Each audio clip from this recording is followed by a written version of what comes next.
every NBA player that influenced NBA rules. Imagine if every time you messed up at work, they literally changed the company policy just to stop you from doing it again. Welcome to the NBA, where being too good at basketball is apparently a crime, punishable by complete rule overhauls. These players didn't just dominate the game. They broke it so thoroughly that the league had to hit the reset button and rewrite the entire playbook. Wilt Chamberlain, the walking rulebook destroyer.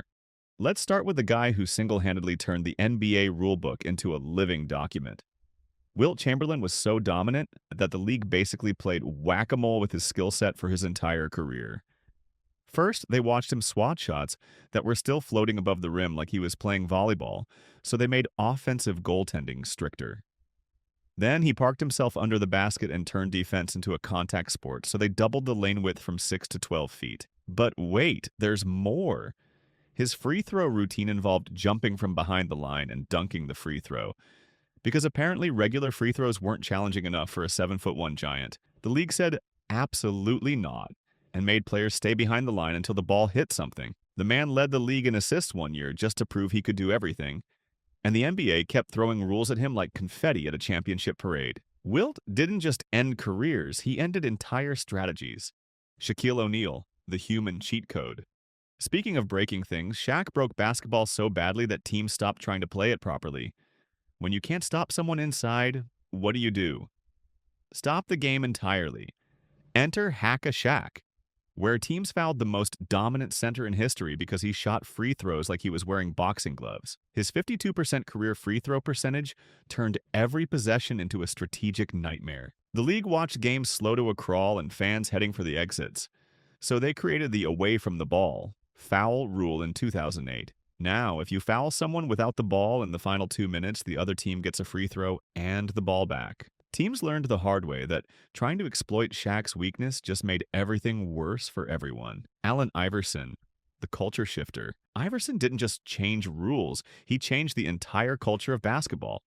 His crossover was so nasty that refs started calling carrying violations like they were handing out parking tickets. But the real game changer?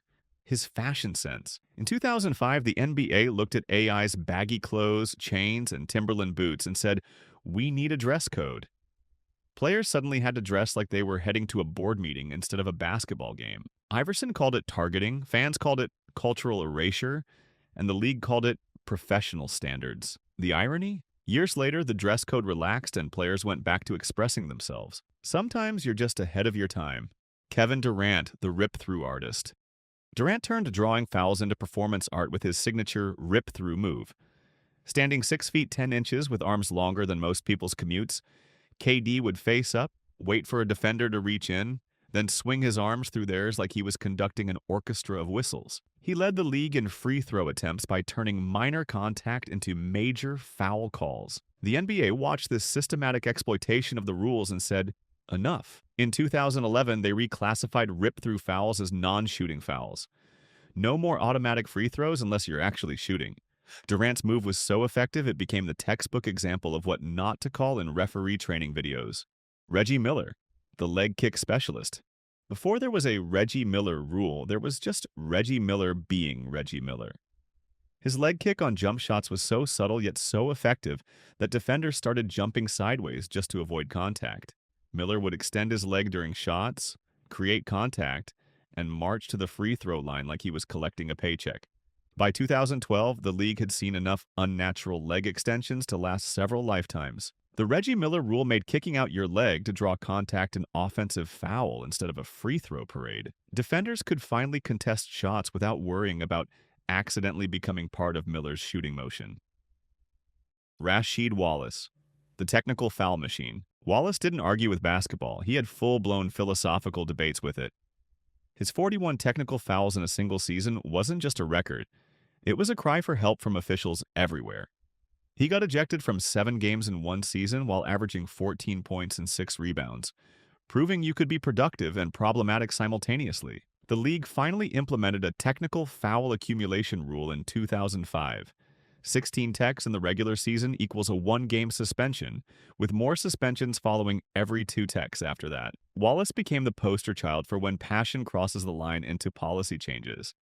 Derrick Rose, The contract revolutionary. Rose won MVP at 22 while making just $5.5 million, basically playing elite basketball on a discount that would make Walmart jealous. His dominant performance exposed how ridiculous the rookie contract system had become. Chris Paul, as Players Union president, looked at the situation and said, "This is broken." Enter the Derrick Rose rule in 2011, allowing players who win MVP, Defensive Player of the Year, or make all NBA teams to get contracts starting at 30% of the salary cap instead of 25%. Rose cashed in immediately with a 5-year, $94.8 million deal, and suddenly young superstars had a path to fair compensation.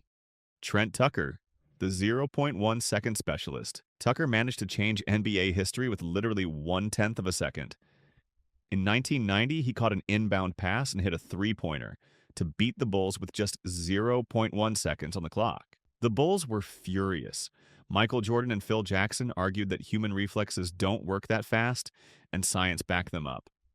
The league investigated and agreed, you need at least 0.3 seconds to catch and shoot. The Trent Tucker rule now states that with 0.2 seconds or less remaining, only tips and taps count. Tucker's impossible shot became the measuring stick for what's actually possible at the end of games.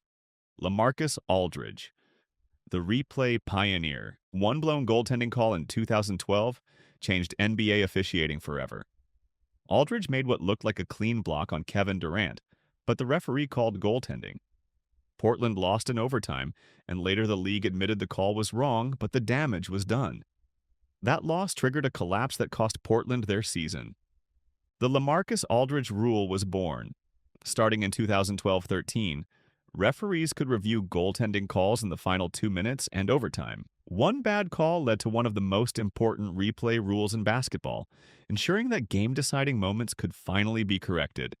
Zaza Pachulia, the closeout enforcer. Zaza's closeout on Kawhi Leonard in the 2017 Western Conference Finals looked like a routine defensive play until Leonard landed on Zaza's foot and rolled his ankle. Leonard didn't return.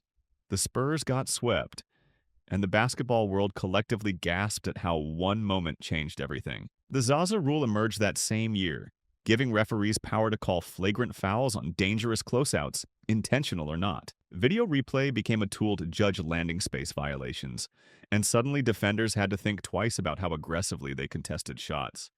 Player safety finally got the protection it deserved. These 10 players didn't just end their careers, they ended entire eras of how basketball was played, officiated, and understood. They forced the NBA to evolve, adapt, and sometimes completely reinvent itself. From rule changes to cultural shifts to safety improvements, their legacies live on every time a referee makes a call or a player signs a contract. The next time you watch an NBA game and wonder why certain rules exist, remember these pioneers who played the game so effectively that the game itself had to change. They didn't just make history, they forced basketball to rewrite its own story. More deep dives into the players who shaped basketball in ways they never intended. Watch next video, we will talk about Michael Jordan's hit list.